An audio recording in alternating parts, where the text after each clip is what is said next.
Good afternoon, and thank you for joining us today for today's webinar entitled, One is a Problem, Two is an Outbreak, Detecting and Responding to Outbreaks in Long-Term Care Facilities. My name is Wanda Lamb, and I am today's moderator. This presentation is provided by the North Carolina Statewide Program for Infection Control and Epidemiology, also known as SPICE, and funded by the CDC Infection Control Assessment and Response ICAR grant. The North Carolina initiative was a 3-year collaborative effort between the North Carolina Department of Public Health and SPICE. Infection control program evaluations were provided to 113 long-term care facilities across the state. Today's topic was identified as one of our gaps during our long-term care assessments. To learn more about the grant, please visit our website at spice.unc.edu. All lines have been muted for the presentation. If you are joining us via phone, please mute your phones now and do not place the call on hold. Questions will be addressed at the end of the presentation.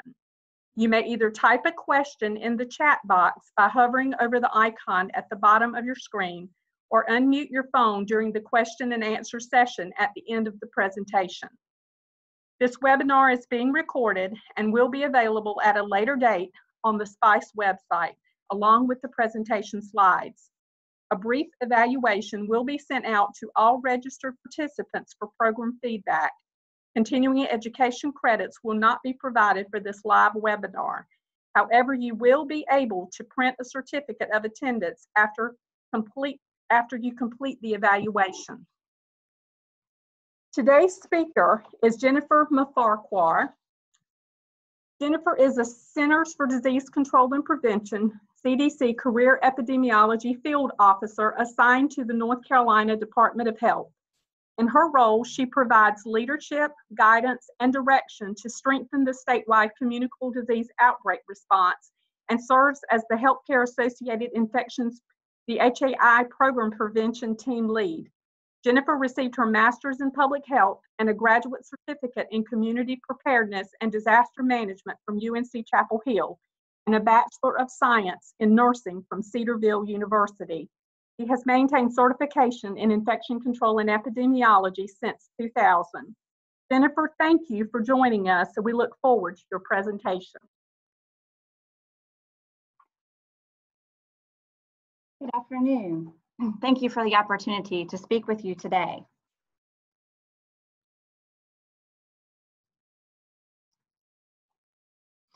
Objectives for today's session are listed here, and they include: describe the legal framework here in North Carolina for communicable disease surveillance, investigation, and response, review historical outbreak surveillance data, discuss when to call public health, describe specific organisms and outbreaks in long-term care settings, and discuss the public health role during investigations. First, I will begin with the legal framework for public health investigations here in North Carolina. Public health laws and rules are outlined in what we call general statutes and administrative code rules. This framework gives authority to the health directors in each county and at the state level to conduct surveillance for diseases and outbreaks, investigate reports of diseases and outbreaks, as well as institute control measures to prevent the spread of illness. The next two laws establish the legal authority and responsibility for public health action to the local health director. The take-home points are that the local health director has the responsibility and obligation to investigate cases of communicable diseases and conditions, and also to ensure that control measures have been given to prevent the spread. In the course of this investigation, physicians and others are required to provide copies of medical or other records and also give control measures. And all persons shall comply with provided control measures, including submission to examination and tests. This next law is from the North Carolina Administrative Code. It again establishes the responsibility and obligation of the local health director to investigate cases of communicable diseases and conditions, provide appropriate control measures, and ensure that control measures are being complied with. These laws mainly deal with cases of communicable diseases and conditions that are considered reportable in North Carolina. However, I would like to highlight that the administrative code here also extends to outbreaks of diseases and conditions that are not required to be reported, but which do represent a significant threat to the public's health. The local health director also has the responsibility and obligation to provide appropriate control measures in these situations as well. Examples of these may be an influenza or norovirus outbreak in a healthcare facility. Neither of these are reportable, but do represent outbreaks that pose a threat to the public's health. So this is the law that specifies what communicable diseases and conditions are reportable in North Carolina. There are currently 74 reportable diseases and conditions, but it does change sometimes on an annual basis. The timeline for reporting varies between immediately to within 7 days. The law also specifies reporting requirements for laboratories. Additional laws, which I will not go into, specify who is responsible for reporting communicable disease information.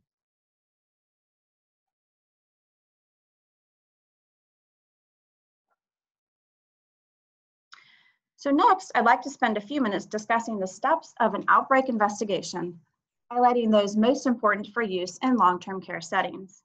Additionally, each of you should have a written policy in place for outbreak response, and I will make some suggestions for components of this plan. So, as just mentioned, you can call us with any case or suspected case of a reportable disease or condition. Again, the list of these reportable conditions can be located at the website listed here. Another time to call is when any disease is above what we call above baseline, or more than what you would expect to see. For example, if you normally see 3 or 4 residents with a respiratory illness during the month of July, and you now have 10, this is an increase over what you would expect to see. And again, you could always call us if you're not sure if a disease is above baseline. So we hear the term outbreak. What exactly does this mean? As just mentioned, an outbreak is any increase in disease above what you would normally expect to see. And again, if you aren't clear about what is normal, please call us. As a general rule, in facility settings, an outbreak is defined as 2 or more individuals with the same illness. However, there are exceptions to this rule, and for certain organisms, such as specific multi-drug resistant organisms with a novel mechanism of resistance, or Ebola, 1 case would be considered to be an outbreak, as we would not expect to see any of these. So listed on this slide are the 10 steps of an outbreak investigation that we in the North Carolina Division of Public Health follow during public health investigations. You may see variations on this list during your career, but the important point is that you have a set of steps and a plan to follow, and that you approach outbreaks systematically. For use in your daily practice, it isn't necessary for you to remember and list these steps, but I would like to highlight the first 2. Specifically, identify your resources. Who will you call and when? You need to have these elements documented in your infection prevention and outbreak response policy. So when you suspect an outbreak, there should be a few individuals or agencies included in your written policy that serve on your outbreak response team. These include your supervisor or a manager and your local health department communicable disease nurse. These persons should be at the table helping to assess the situation and determine if in fact an outbreak exists and assisting with next steps. Other persons or organizations available to assist and serve as resources include us at the North Carolina Division of Public Health. We have a 24/7 epidemiologist on call available to respond to questions, and also the North Carolina statewide program for infection control and epidemiology, as well as your local hospital infection preventionist.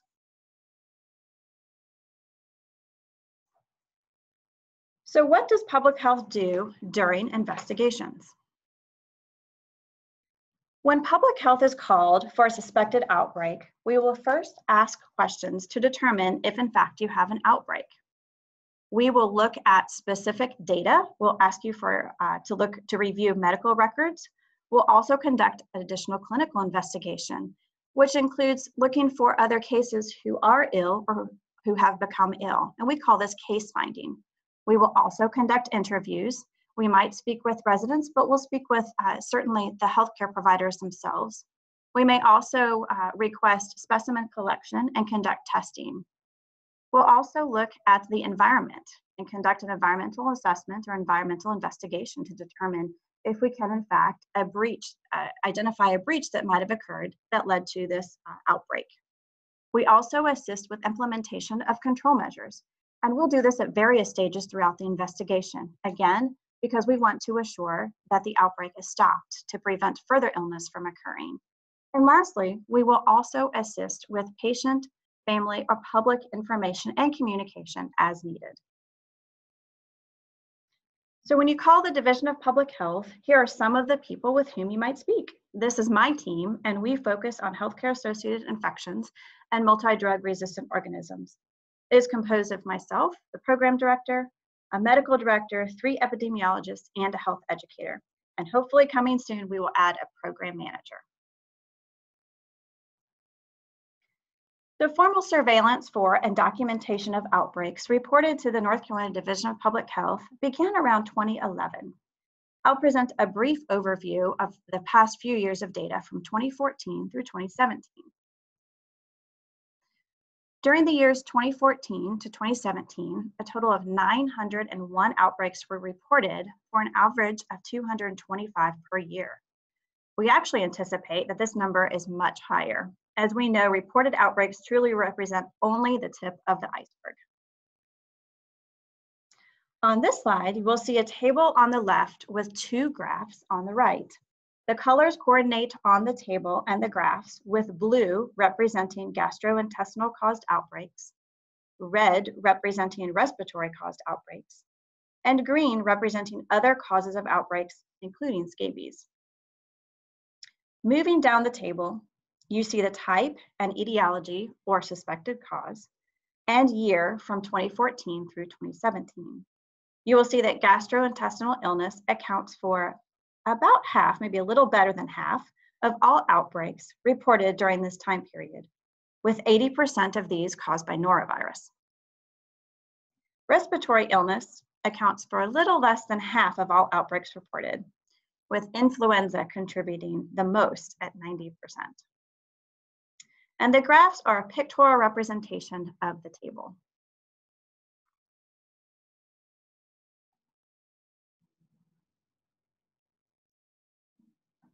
Continuing with the same time period of 2014 through 2017, the settings in which reported outbreaks occurred is demonstrated on this slide. The highlight here is that consistently over the past several years, the majority of outbreaks, approximately 72%, have occurred in long-term care settings.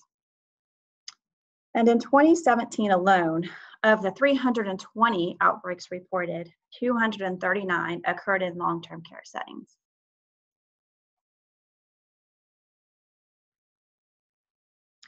So I'm going to transition now to discuss a few types of infections that frequently affect long-term care settings. A single case of illness would prompt action, and 2 cases would likely be considered an outbreak. For the remainder of this presentation, I will focus on 4 different organisms. The first being Legionella. Legionella pneumophila is a bacteria that causes a respiratory illness called legionellosis. It is transmitted by inhalation of the bacteria in water that can be aerosolized from fountains, shower heads, and cooling towers, just to name a few. However, only some people will become ill when they are exposed. Risk factors for illness include older age, smoking, and underlying conditions that could compromise the immune system. A single patient with Legionella is considered a sentinel case. If this patient is a resident of a healthcare facility, including a long-term care facility, we would look for additional cases and implement some certain control measures. If there are 2 or more cases of Legionella in the same place at about the same time, then we do consider this to be an outbreak, and an outbreak investigation would be initiated.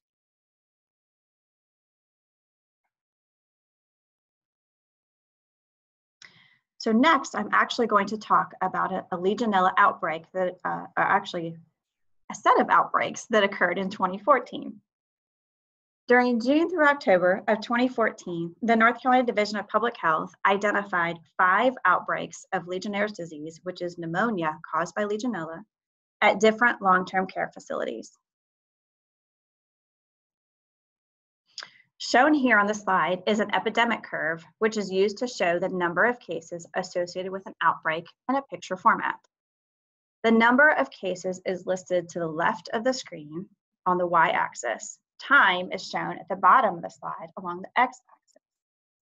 So for this, we identified 23 Legionnaire's disease cases among 5 long-term care facility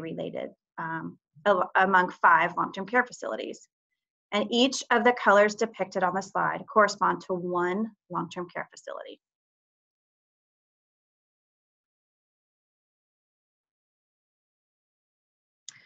While we received notification of these outbreaks between June and October, when we looked back in the medical records, we identified additional cases with onset dates as early as December 6, 2013. So one of the outbreak investigation steps is to conduct an environmental assessment, which means we visit the facilities, which we did for all 5 of these long-term care facilities. So some of the findings from these environmental assessments included that each long-term care facility did have water systems conditions favorable for the growth of Legionella, including areas of stagnation and less than optimal hot water temperatures. So this means that they were lower than the recommended minimal setting of 140 degrees Fahrenheit. 1 had 2 cooling towers on site. One of these long-term care facilities actually had a wing of the facility that had been unoccupied for several months, and maintenance water flushing of that section of the facility had not been routinely performed. This actually led to stagnation of the water and hence growth of Legionella. None of the facilities had a routine water system maintenance plan, and none had a healthcare facility Legionella prevention plan. Another step during outbreak investigations is to initiate control measures. Again, we do this at various times throughout the investigation.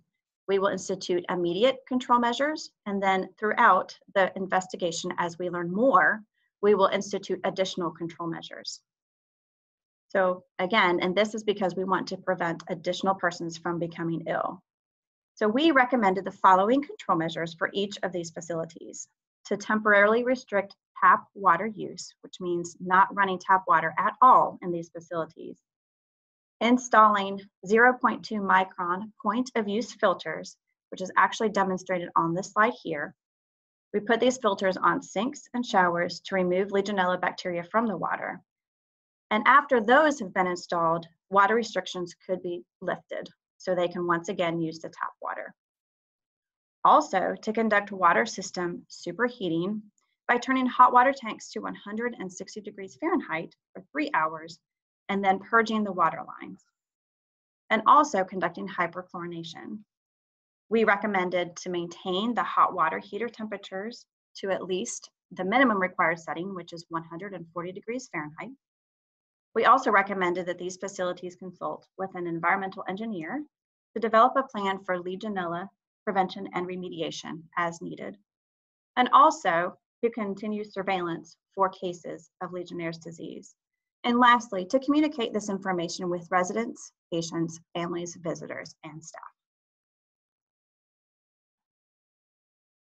So in terms of prevention strategies, it's challenging to prevent all cases of Legionnaire's disease because Legionella bacteria, again, may be found throughout the environment and in water systems.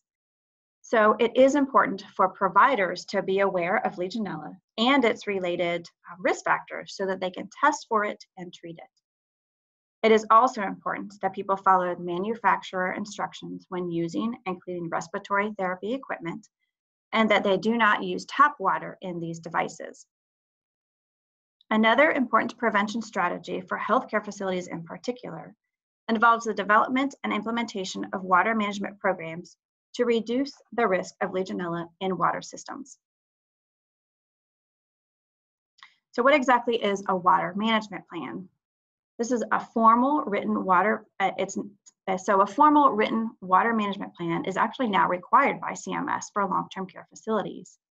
This plan consists of a written plan and policies to assure that water systems are implemented and maintained in such a way to reduce the potential for growth of Legionella bacteria and also reduce the exposure of persons to aerosolization of potentially contaminated water. This process should involve leadership, maintenance personnel, and someone who understands Legionella, such as a Legionella expert consultant.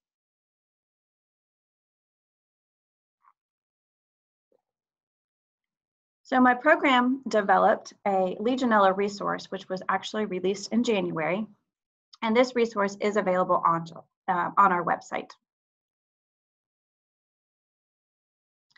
So next, I will discuss Group A Streptococcus. Group A Streptococcus, or Group A strep, is a gram-positive bacteria that is commonly found in the throat and on the skin. So we frequently think of this as strep throat. Severity of illness can vary depending on the site of infection. Residency in a long-term care facility increases the risk of death for persons with with Group A strep. Between 1,100 and 1,600 people die each year as a result of invasive Group A strep disease annually in the United States. Long-term care facility residents are actually 1.5 times more likely to die from invasive Group A strep infections than the average population. And this equates to approximately 10 to 15% of long-term care facility residents who acquire Group A strep infection will die. So now I'm actually going to talk about another outbreak that occurred here in North Carolina. So in January of 2017, we received a phone call advising us that there were cases of Group A strep in 2 separate facilities in the same county in North Carolina. These were what we call sister facilities, as they were owned by the same parent company.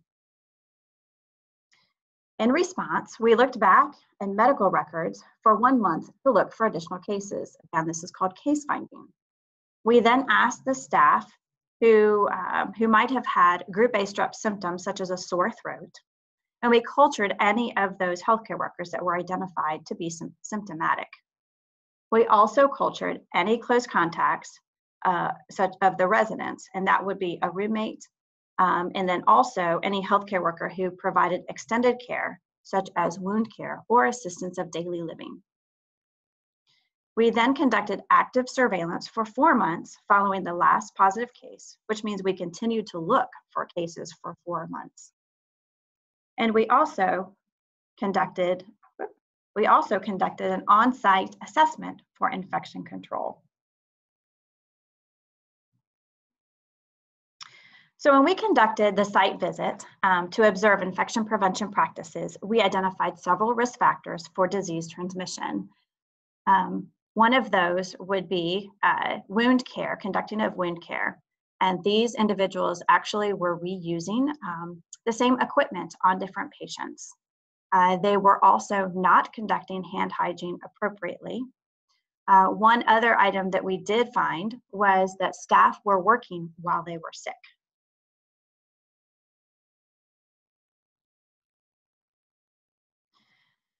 So here is another epidemic curve, or EPI curve.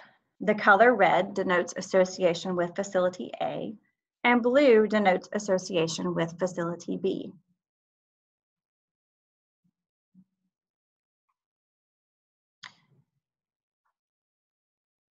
So in summary, for this outbreak, we identified 24 cases, 10 from facility A, and this was a combination of residents and employees, and 14 cases for facility B.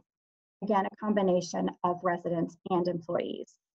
6 of these residents died, which means that 25% of those who became ill died. And this is substantially higher than the statistic that I just quoted to you a few minutes ago, which was 10 to 15% of long-term care facility residents would die as a result. So this is suggestive of the severity of illness that group A strep can cause. So a combination of our assessments, including on-site, laboratory, and also epidemiology, identified substantial infection prevention gaps, again, as I mentioned to you a minute ago, with hand hygiene breaches, and again, also some of the lack of appropriate hand hygiene and other hygiene practices during wound care. We did also identify an employee that was shared between the two facilities. So prevention of group A strep. So key prevention measures include encouraging the facility to keep a sick log of healthcare workers and ask specific questions about group A strep symptoms such as sore throat and fever. And again, all symptomatic staff should be cultured during an outbreak. But again, strict attention to hand hygiene. This is vital for preventing the spread of group A strep. So next, I'll move on to discussing hepatitis B and C, as these are two of the most common pathogens associated with breakdown in injection safety, which I will discuss shortly.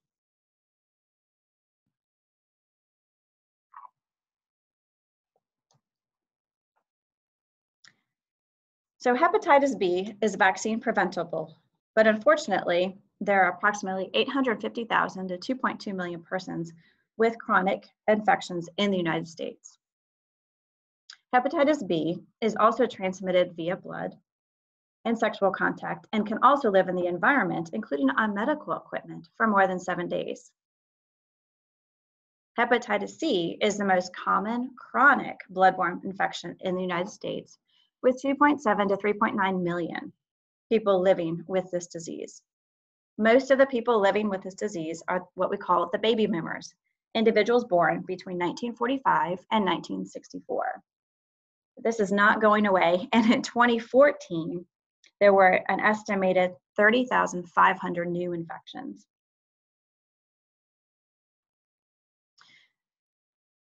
And so these chronically infected individuals serve as a reservoir for transmission if safe injection practices are not followed. So I'm actually going to move on and discuss an outbreak of hepatitis B. On Tuesday, October 10th, 2010, a county health department notified an infection preventionist at the local hospital of 4 cases of acute hepatitis. These individuals were residents of the same assisted living facility. We investigated using the following outbreak investigation methods.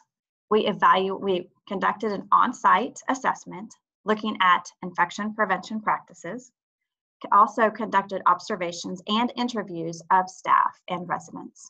We looked for additional cases, and we also conducted the testing, the serologic testing of all residents. We also reviewed hospital records and surveillance databases to see if we had other individuals who were infected that might be related to this outbreak. And then we also conducted a next step in an outbreak investigation, which is called an epidemiologic study, to look at potential healthcare exposures and risk factors.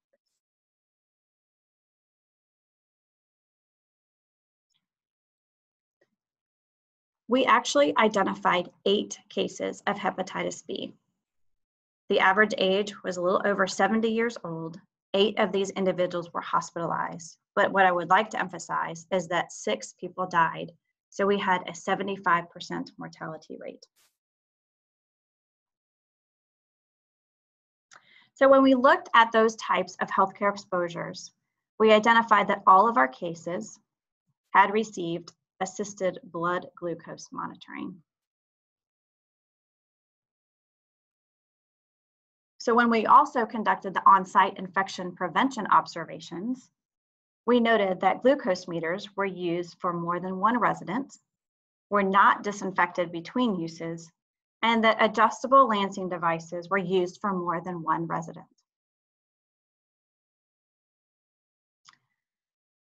So we instituted control measures, and these included, specific to the facility, using single-use disposable lancets, purchase and use individual glucose meters for each resident, and also vaccinate all susceptible residents.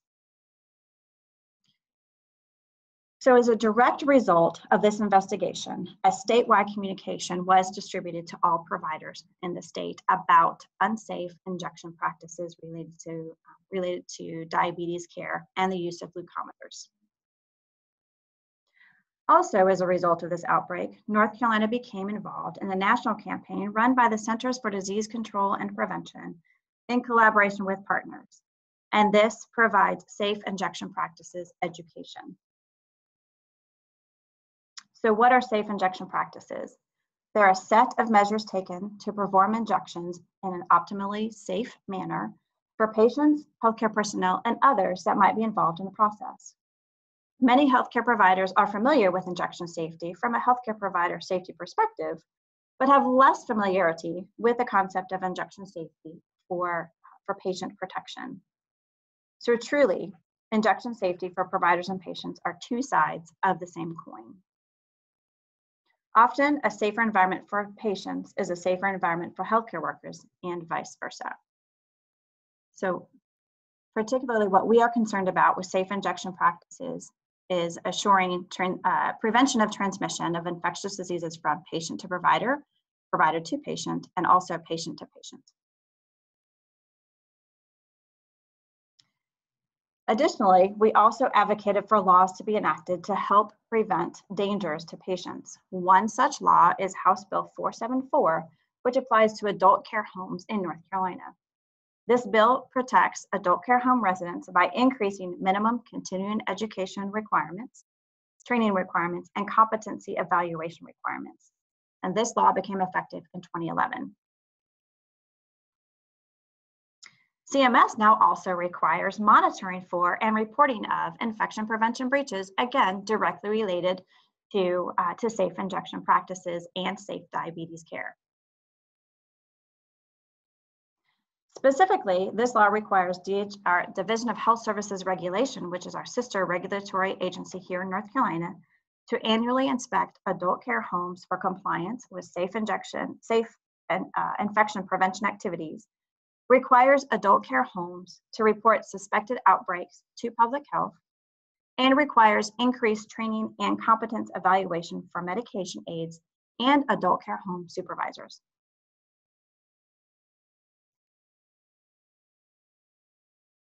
So again, this is the logo for our Safe Injection Practices campaign, also known as the one and only Safe Injection Practices campaign. And again, the purpose of this campaign is to increase awareness about safe injection practices, to train healthcare providers on how to keep injections safe and provide the resources that they can also go to train their colleagues in good, safe injection practices through a Train the Trainer session, which we participate in and we provide 1 to 2 times a year.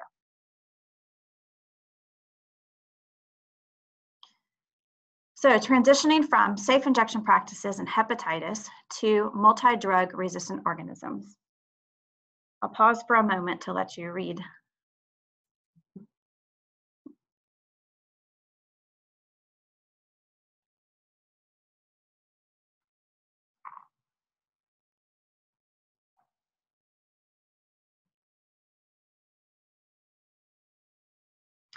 So what are multi-drug resistant organisms? Multi-drug resistant organisms, or MDROs as we call them, are germs that have become resistant to several kinds of drugs that are normally used to treat them. These bacteria are present and can cause infection in almost any part of the body, including the blood, lungs, urinary tract, wounds, or skin. Symptoms will vary based on the site of infection, and the severity of these infections will depend on the type of bacteria that causes the infection, and again, the site of the body where the infection is. Because multi-drug resistant organisms can be spread from person to person, there is the opportunity for spread within and between facilities by the transfer of patients, either infected or colonized, with a multi-drug resistant organism. Colonized individuals can spread MDROs to others even though they don't have any symptoms. Vulnerable patients, such as those in long-term care settings, may be more likely to contract a multi-drug resistant organism because they're more prone to infection due to increased age and additional comorbidities and healthcare exposures or devices. The resistance to drugs can make these infections, or it can make infections with these organisms difficult to treat, which can also increase associated morbidity, mortality, and the cost of care.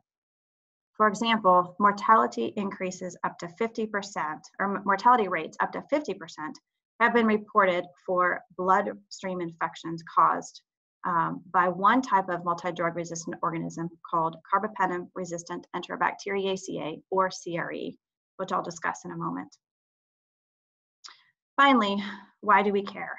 Multi-drug resistant organisms cause approximately 2 million infections in the United States annually, with 23,000 deaths.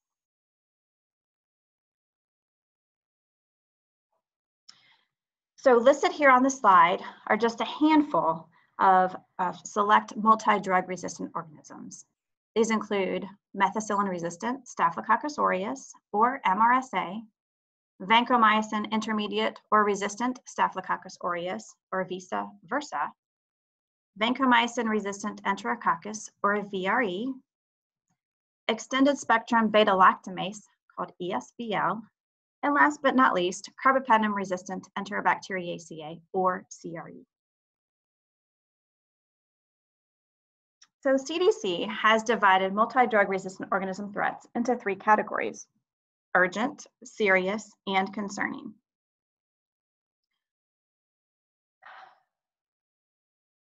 So without intervention, it is actually likely that many of these will shift categories from concerning to serious and serious to urgent. Today, I will actually focus on 2 multi-drug resistant organisms, one in the urgent category, and that would be carbapenem-resistant Enterobacteriaceae, and one in the serious category, extended spectrum beta-lactamase, and that is ESBL. So what is ESBL? ESBL is actually an enzyme that can be produced by gram-negative bacteria. This enzyme makes the bacteria resistant to certain antibiotics. And these are actually kind of the antibiotics of last resource. Bacteria that produce ESBL are called ESBLs, or ESBL producers. These organisms are fairly common in the United States and can be community acquired, similar to MRSA. ESBLs are spread via direct or indirect contact with either infected or colonized patients and contaminated environmental surfaces. Often, they are spread via contaminated healthcare worker hands. So why do we care? What is the public health significance of these organisms? Well, ESBLs are a concern for several reasons. As a multi-drug resistant organism, again, they're difficult to treat. Vulnerable patient populations, like those with a history of long-term care, communal living, receiving home health services or hemodialysis, or a previous history of another antibiotic-resistant organism, are at greatest risk of infection. Often these types of patient populations are transferred between facilities, and lack of communication regarding a patient's MDR status can delay important control measures to prevent the spread. Lack of proper treatment may also cause these organisms to become even more resistant. So in some instances, they may produce another enzyme called a carbapenemase. So that leads us to CRE, carbapenem-resistant Enterobacteriaceae. And if you'll remember back, this is actually considered to be an urgent public health threat by the Centers for Disease Control. So these organisms are resistant to nearly all antibiotics. And I just mentioned the development of an enzyme called carbapenemase, and I've just listed a couple of those organisms on this slide. I do not expect you to know what they are, but they are just listed here for your information. So as far as the public health significance of these organisms, so in addition to being difficult to treat, infections caused by these organisms are also associated with high mortality. You may remember that I mentioned a 50% mortality rate with an invasive case of CRE. So again, it can cause up to 50% mortality with an invasive infection. Again, some of these CRE can easily transfer resistance among other bacteria and gram-negative organisms. And last but not least, they cause approximately 9,000 healthcare-associated infections each year. So I'll move on to another investigation that was conducted.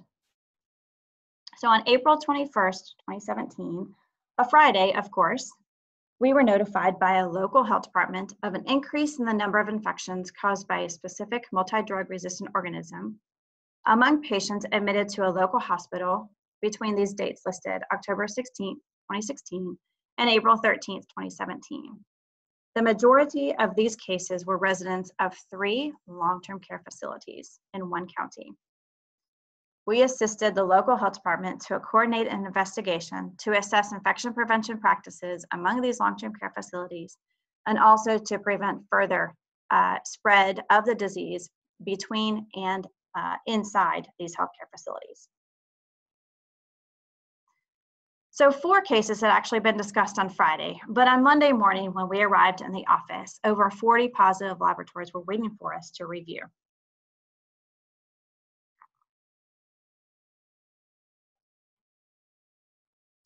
So going back to the control measures, we instituted some initial control measures, and these included using gown and gloves for direct care of patients infected or colonized with these multi-drug resistant organisms, scheduling patients with these multi-drug resistant organisms, scheduling those patients with ancillary services such as occupational therapy or physical therapy at the end of the day to prevent opportunities for transmission from occurring. And also, last but not least, certainly not least, hand hygiene, ensuring hand hygiene was performed, covering all open wounds with a clean, dry dressing, and assuring that incontinent patients, their incontinence is contained, especially when they leave their rooms.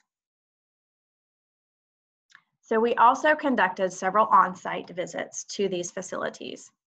Major findings from these investigations included inconsistent hand hygiene, again, not using appropriate hand hygiene between patients and then either before or following patient care. Inappropriate wound care, and this included reusing scissors on different patients, and then also interruptions in flow from clean to dirty. So typically when we conduct wound care on patients, we move from clean to dirty. And we saw a lot of cross-contamination of moving back and forth. Occupational therapy and physical therapy. Contact precautions were not adequately maintained, and there was also lack of dedicated equipment.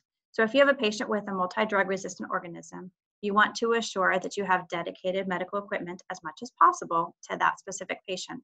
Again, because we know that these organisms can live on medical devices, can live on the surfaces for a period of time. We also identified that contact precautions were implemented to varying degrees, meaning that some people adhered and some people did not. And then also we observed healthcare workers moving from room to room, or even if roommates were in the same, if 2 patients were in the same room, and one individual was infected with the multi-drug resistant organism and one was not, that they actually moved between those patients using the same pair of gloves. So again, contributing to cross-contamination and transmission of disease. One other thing that we also noted, which is fairly new technology, but the use of touch screens. These screens are also kind of overlooked as a contamination source. And so if you do have touch screens in your facility, it's good to make sure that you have an appropriate cleaning and maintenance policy.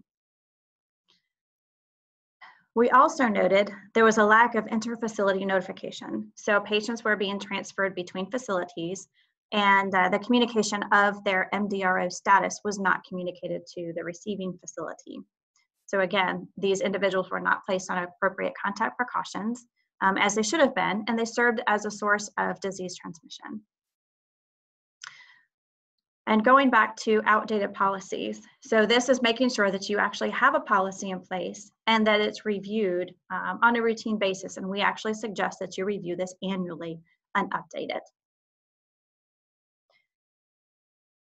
So as antimicrobial resistance grows in the United States, we believe we'll begin to hear about more clusters in these types of settings. So it's likely that these types of site visits, such as conducted and reviewed here, will only increase. So this is a list of some of the control measures, in addition to the ones that I discussed as far as the case finding was concerned, that we instituted. Control measures for these organisms are certainly multifactorial.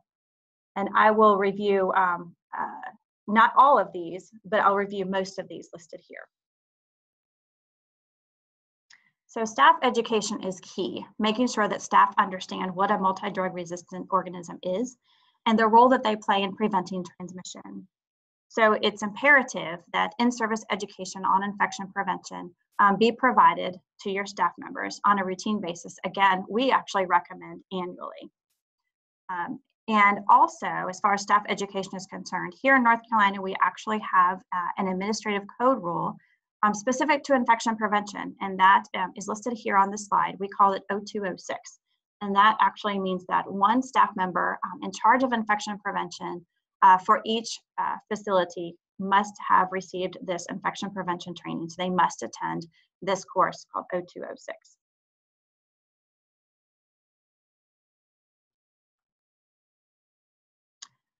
Another control measure that was instituted is cohorting of infected residents. So this is actually the placement, as much as possible, placement of these residents who are infected or colonized with the same multi-drug resistant organism in the same location. We recognize that within long-term care facilities, this is a bit of a unique environment because a long-term care facility is a patient's home. And so we need to be very aware of that. But as much as possible, if we can cohort these individuals, again, to prevent the risk of transmission to non-affected residents. We also recommend dedicating non-disposable equipment that cannot be adequately cleaned or disinfected, such as those cloth gait belts that are used during physical therapy to individual patients with a multi-drug resistant organism. And as I mentioned previously, if a patient with a multi-drug resistant organism has therapy in a group therapy room, schedule that patient at the end of the day in order to appropriately terminally clean the equipment and minimize the potential for disease transmission. Also, clean the rooms of these patients after completing the cleaning of other rooms when feasible. So this does actually involve additional education of the environmental services personnel, and we realize that sometimes that can be a barrier. When single patient rooms are available, we would give priority to those persons identified to have a multi-drug resistant organism as they have the highest possibility risk of transmission. And when they're not available, again, cohorting, as I've previously mentioned, cohort those patients with the same multi-drug resistant organism in the same room. So contact precautions. So this involves the use of gown and gloves for direct patient care, either of patients infected or colonized with a multi-drug resistant organism. Place patients colonized or infected with a multi-drug resistant organism on contact precautions. And again, recognizing that these long-term care settings are the patient's homes. Sometimes there actually are some adjustments that can be made with the use of contact precautions. But sometimes when patients can actually become at a lower risk for transmission, we can actually de-escalate the contact precautions and stop them. But contact precautions is to be implemented, especially with these high risk, the ESBL or the CRE, which I previously talked about, that have a high mortality rate. We do recommend institution of contact precautions, and that includes making sure that hands are cleaned appropriately before and after patient contact. Clean those hands with either soap and water if they're visibly soiled, or an alcohol-based hand rub. And also to wear gown when providing direct patient care, and also to wear gloves when providing direct patient care. And to put on the gown and gloves before you enter the room and take them off before you exit the room. So I can't emphasize hand hygiene enough. I've listed here on the slide the 5 moments of hand hygiene, and this is actually used, I think, internationally. It just tells you when you should conduct hand hygiene. Again, before touching a patient, before conducting a procedure, after touching the patient, after a body fluid exposure risk, and after touching a patient's surroundings. And as much as possible, increase the availability of hand hygiene agents. Both in the halls, consider placing hand hygiene agents on carts containing personal protective equipment used for contact precautions. And I briefly talked about environmental services. So again, they play a key role in preventing disease transmission. Notify environmental services of those rooms housing patients with a multi-drug resistant organism. Conduct frequent cleaning of those high-touch surfaces, including the bed rails in the rooms with a recommended EPA, Environmental Protection Agency registered disinfectant. And when feasible, clean the rooms of these patients last. So notify transferring agencies and facilities if a patient is infected or colonized with a multi-drug resistant organism. So I think we can all agree that communication between healthcare facilities during patient transfer and discharge is useful. It can communicate the patient's status and needs, as well as the appropriate care plan. It is actually also required by CMS under the reform of requirements for long-term care facilities. And they actually have a proposed revision for acute care hospitals as well. This is specifically beneficial regarding multi-drug resistant organisms because MDROs can cause deadly infections in patients and residents, and they can be costly for healthcare facilities and patients. So communicating the status of MDRO in residents during transfer can prevent the spread of multi-drug resistant organisms between and within healthcare settings, thereby promoting patient safety and decreasing costs. The North Carolina Division of Public Health has actually created an interfacility transfer form, and it does have several benefits. It actually offers a standardized format for interfacility communication of patient MDR status during transfer. The form can also serve as a checklist for what information should be communicated when preparing for transfers or discharges and at the time of transfer and discharge. And it also complies with the CMS reform of requirements for long-term care facilities. And it actually can be found here on our website. So moving back to policies and procedures, it's vital that you have a written infection prevention plan that is reviewed annually. Staff competencies should be included and documented to include re-education on hand hygiene, personal protective equipment, and adherence to contact precautions. Another element that I have not mentioned yet, but is required by law, is the enrollment of the on-site staff member in charge of infection prevention into the 0206 infection prevention course. And I did briefly mention it, but I did not show you that law. So in summary, for this outbreak that occurred, we ended up with 83 cases over a 13-month period of time. So with multi-drug resistant organisms, early detection and aggressive implementation of control measures are key to prevention and control. So lastly, why should you involve public health? I'm hoping that this presentation actually will indicate that we actually can provide communicable disease and infection prevention expertise and experience. I think we're uniquely qualified to assess the patient risk. And these are pretty complex problems, and so we don't expect you to deal with any of them on your own. Each of these organisms involve threats to the public's health. And last but not least, it's our job. So I've left you here with some resources on the slide, definitely not comprehensive, but I've tried to give you a highlight and a flavor of resources that are available to you. Thank you. Thank you so much, Jennifer, for that enlightening presentation. We're very tight on time. We currently have no questions in the queue, but we could take a couple if anyone needed to call in. Just unmute your phone, or you can type in the chat box.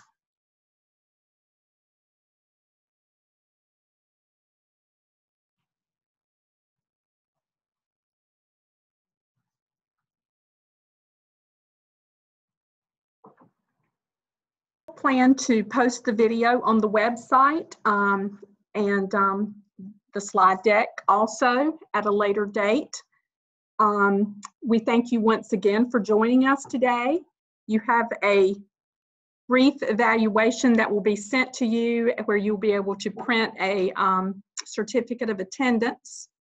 Okay, we do have, they want to see the reference screen again, and then what type of contact precautions are required for ESBL if the patient has a catheter.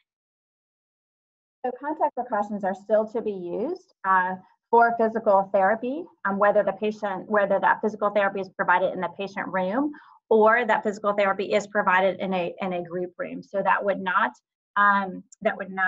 change the level of precautions if the patient has a catheter. So it would still be contact precautions. For this presentation, for this live presentation, we will not be providing CEU credit. However, we do plan at some point to apply for credit for the video. And on our future webinars, we have applied for CE credit.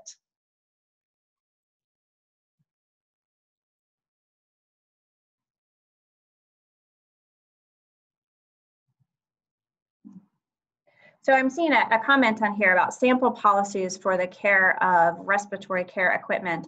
I am going to surmise that that will be, that refers to Legionella. And I would actually say that in regards to respiratory care equipment, there are policies in place that provide appropriate care for respiratory care equipment, and one of those is actually to not use tap water and to follow the manufacturer guidelines for use and care of that respiratory equipment.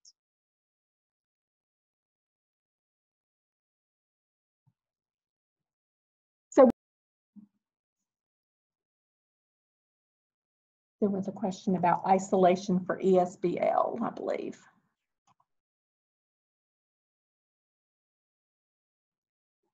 So I'm not seeing the specific question about isolation for ESBL, but again, that would be contact precautions. That is a multi-drug resistant organism, and it's spread via contact. And so we would recommend contact precautions and the use of PPE according to the situation. So that would be gown and gloves. And then if you do expect exposure to mucous membranes, then also wear a mask and protect your nose, your mouth, and then as in routine care, if you expect exposure to your eyes, then also use eye protection.